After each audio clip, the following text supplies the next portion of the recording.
안녕하십니까? 종로기술사학원에서 제공하는 출퇴근길 기술사 공부법 매일 공부 아침 용어의 진행을 맡고 있는 윤성민 인사올리입니다. 매일 공부 아침 용어만 꾸준히 청취하셔도 합격하실 수 있습니다. 이유는 간단합니다. 첫째, 1교시 용어 모르는 문제를 줄일 수 있습니다. 둘째, 핵심 용어만 정리함으로 많은 시간을 투자하지 않아도 됩니다.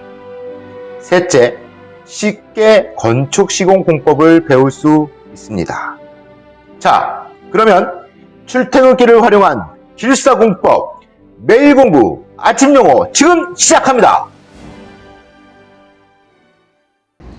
네, 오늘은 흑마기 공사의 H 파일에 대한 토합작용 시 파일에 대한 힘의 균형관계 도시 이 문제 하고요. 그 다음에 두 번째로 주동토합, 수동토합, 정지토합에 대해서 한번 강의해 보도록 하겠습니다. 이 두 문제는 굉장히 중요한 문제예요. 토공사에서 항상 자주 나오는 문제입니다. 이 문제는 용어뿐만 아니라 서술에서도 잘 나오지요. 아울러서 이 흑마기에 작용하는 이 토합 분포와 힘의 균형관계 도시는 바로 토공사에 관련된 서술 문제에서는 공통 아이템입니다. 예, 공통 아이템이에요. 예, 얘도 마찬가지고요. 자, 우리가 서술에서 보면은 1번이 이제 뭐 개요가 나올 테고, 그쵸? 뭐 개요가 나올 테고, 그쵸? 2번이 이제 요 문제에 관련된 아이템들이 나와야 되잖아요. 그림이 나와야 되잖아요. 그쵸? 근데 토공사 관련된 그림으로 요거를 사용하면 돼요. 예, 아주 뭐 훌륭한 그림입니다. 예, 거의 공통 아이템이라고 보시면 문제가 없을 것 같아요. 네. 그래서 이 문제는 반드시 외워두시면 괜찮을 것 같아요. 자, 그래서 그림을 갖다가 먼저 보겠는데, 일반 토사 같은 경우에는 요런 상황이 벌어지고요. 그쵸? 즉 주동토합이 많은 상황이죠. 그 다음에 사질 집안은 요런 식의 이제 주동토합이 발생되고, 연약 집안도 경질 집안도 이런 점토 지방 같은 경우도 이런 주동토합이 발생이 된다는 겁니다. 자, 여기서 요 부분이 나오는데 얘가 이제 수동토합이죠. 예, 얘가 수동토합이죠. 그쵸? 그래서 보통 수동토합을 뭐라고 그러죠? P라고 그러고, 그 다음에 주동토합을 PA라고 얘기를 하죠. 그래서 지금 현재 나와 있는 이 그림의 형태는 바로 PA인 주동토합에 대한 그림의 형태입니다. 이 주동토합이 크면 클수록 어떤 문제가 발생이 되냐면 흑마기가 붕괴되는 사고가 발생이 될 수 있어요. 주동토합이 크면요. 그러기 때문에 여러분 주동토합이 크게 되면 그런 문제들이 발생되기 때문에 뭐가 돼요? 그렇습니다. 그래서 띠장을 어떻게 해요? 촘촘히 걸어주는 거죠. 어떤 식으로 촘촘히 걸어주냐면 여기 주동토합이 보이고 있는데, 자, 여기서 지금 힘의 크기가 여기는 작은데 이 밑으로 내려갈수록 힘의 크기는 커지고 있죠. 그렇다면 여기에 있는 띠장의 간격은 점점 촘촘해야 되겠죠. 그래야지 이 힘을 버틸 거 아니에요. 그 다음에 그 위로 올라갈수록 띠장의 간격은 넓어지죠. 그래서 현장에서 보시면 거의 대부분이 이런 띠장의 간격이 좁아집니다. 왜? 주동토합 때문에 그렇죠. 내려가면 내려갈수록 토합의 크기는 커집니다. 토합의 크기만 커지는 것이 아니라 지하에 있는 수압도 커지죠. 그쵸? 수압과 토합이 다 커집니다. 그렇기 때문에 밑으로 내려가면 내려갈수록 지하층이 2층일 때와 3층일 때와 5층일 때와 7층, 10층일 때가 점점점 틀린 거예요. 그렇게 주동토합이 발생되기 때문에 요 관련된 사항에 힘의 균형관계 도시는 굉장히 좋은 아이템으로 쓸 수 있다라는 거죠. 그렇기 때문에 오늘 이 문제를 한번 다루어 보도록 하겠습니다. 먼저 키워드를 한번 살펴보도록 하죠. 자, 흙막이 벽은요. 흙막이 벽은 중량물의 적재 그리고 중량 차량의 왕래라면 얘는 뭐가 있어요? 중량 차량은 그쵸? 앞사발이 그쵸? 그 다음에 덤프 등이 있겠죠. 그쵸? 교수님, 덤프하고 앞사발의 차이점이 뭡니까? 앞사발이는 박쥐가 제가 알기로는 6개인가 8개인가 그래요. 그 다음에 덤프는 4개밖에 안 되고. 그렇기 때문에 얘가 더 많이 실어요. 보통 앞사발이 같은 경우에는 11루베 정도 실습니다. 예.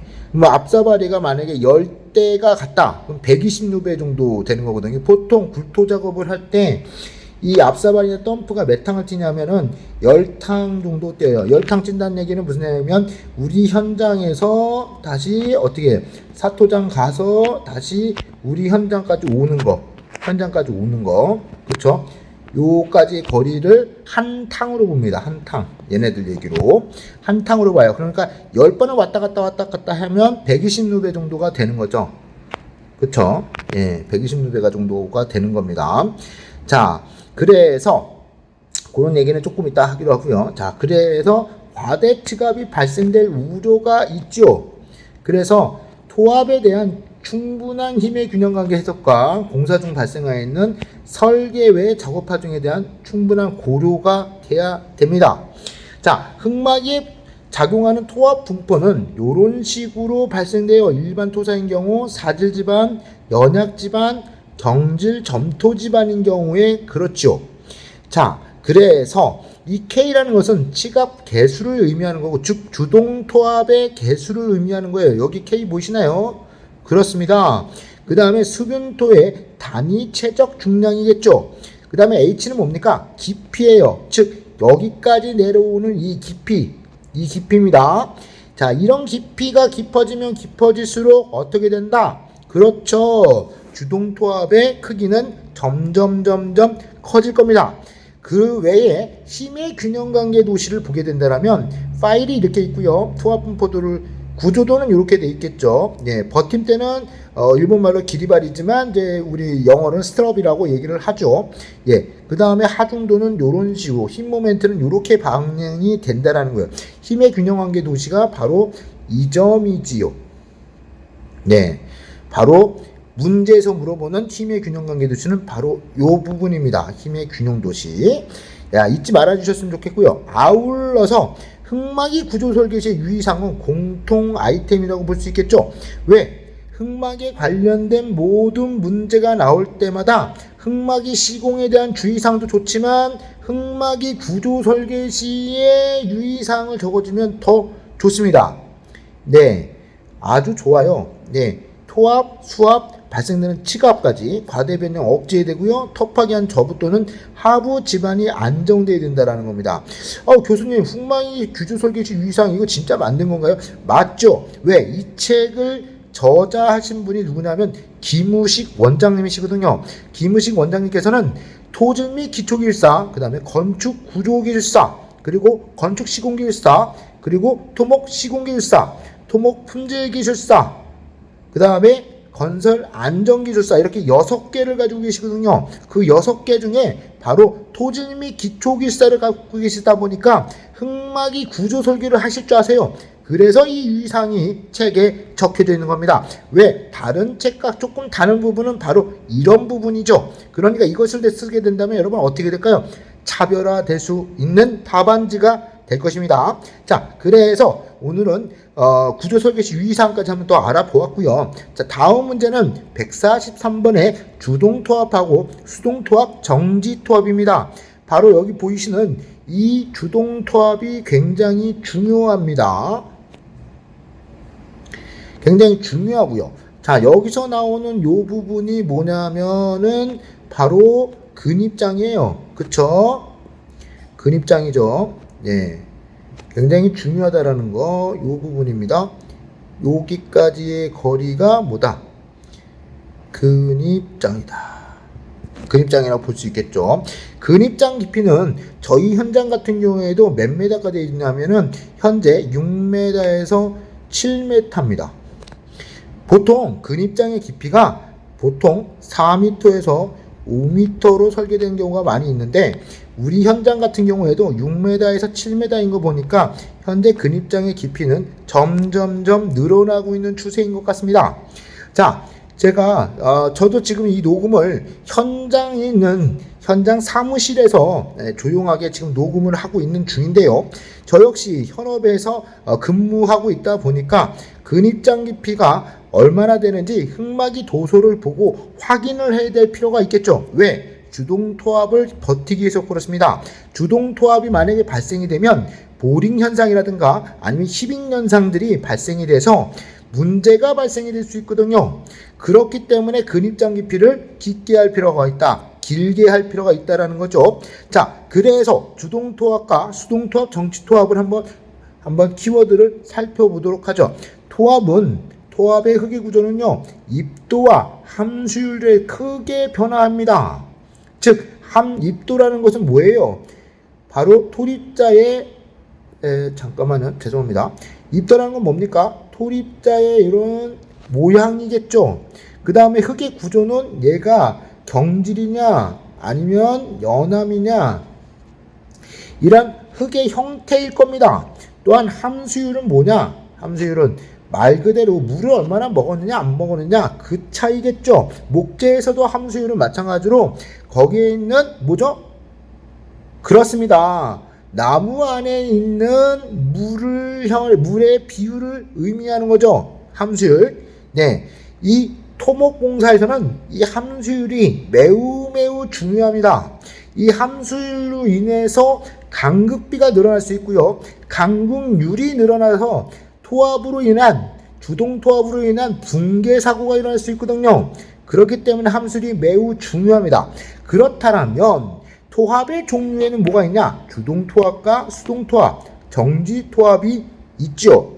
근데 여기서 우리가 키워드를 한 가지만 더 적어주셨으면 좋겠어요. 바로 여기 보이시는 PA는 PP의 R일 때 안전하다는 거, PA는 PP일 때 R이 정지토합이라는 거, PA가 더 크고 PP가 작을 때 R은 붕괴될 수 있다는 거, 요것이 바로 여기서 같이 쓰여지면, 정의에 같이 쓰여지면 매우 좋은 답안지, 그 다음에 매우 좋은 정의가 되지 않을까 그렇게 생각이 됩니다.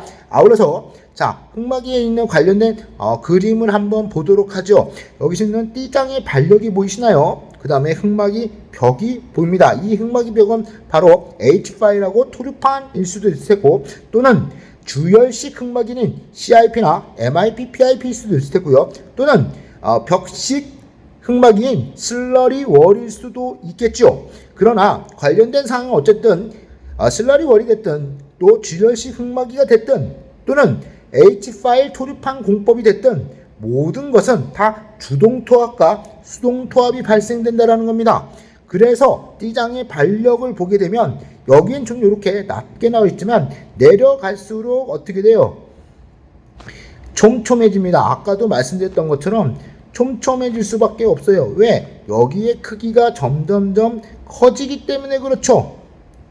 그렇습니다. 이렇게 토합이 점점 내려갈수록 커지게 됩니다. 그러면 띠장으로 받침대를 만들어줘야 되는데요. 띠장으로 받침대를 만들어줘야 되는데 이제 버팀대겠죠. 이 띠장으로 맞춰져서 버팀대를 세워줘야 되기 때문에 이 버팀대가 이렇게 여기 있는 흑마기도 같이 되어 있겠죠. 이런 식으로 이렇게 버팀대가 같이 버텨줘야지 얘가 밀고 들어오는 것을 막아줄 수 있겠죠. 자, 그래서 PA는 PP일 때 R 플러스 안전이라고 적혀 있는데, 자, PA는 뭐라고 했죠? 주동토합입니다. 그쵸? PP는 뭡니까? 수동토합이죠. 수동토합입니다. 자, 그러면 주동토합인 얘가 많아야 돼요? 아니면 얘가 적어야 돼요? 그렇습니다. 수동토합인 얘가 더 커야지 일로 자빠지지 않겠죠. 그렇죠. 죄송합니다. 네. 일로 자빠지지 않을 겁니다. 일로 자빠지지 않겠죠. 흑마기가 이쪽으로 자빠지나요? 안 그렇죠. 이쪽으로 자빠지죠. 그렇죠. 그러기 때문에 안전한 거고, PA가 PP일 때 R은 정지토합이다. 즉 얘의 크기와 얘의 크기가 두 개의 크기가 어떻게 해요? 같을 때 이렇게 정지 상태가 벌어지지 않겠습니까? 그것이 바로 뭐다? 정지토합이라는 거죠. 또한 PA는 PP일 때 아래 붕괴가 된다는 거예요. 즉, 이 주동토합이 더 커지게 되면 어떻게 됩니까? 붕괴가 된다는 거죠. 자, 그래서 여기서 한번 다시 외워본다면 토합의 종류는요, 주동토합과 수동토합, 정지토합이 있는데요. 자, 주동토합은 제일 중요한 게 어떻게 전면으로 변이가 생긴다는 겁니다. 그 다음에 정지토합보다 토합이 감소되죠. 주로 옹목에서 발생이 되고요. 수동토합은 벽체가 배면으로 변이가 생긴다는 겁니다. 배면에 흙이 부풀어 오르죠. 또한 흙막이 벽에서 주로 발생이 됩니다. 정지토합은 벽체의 변이가 없을 때 생기는 걸로 지하구조에 작용하는 토합이라고 볼 수 있겠죠. 그렇다면 여기서의 키워드는 뭐냐? 주동은 어디서 발생돼? 전면이죠. 수동은 어디서 발생돼? 배면이죠. 정지토합은 어디서 발생돼? 변이가 없을 때 발생이 됩니다. 따라서 얘를 어떻게 외워야 되냐? 주전, 그쵸?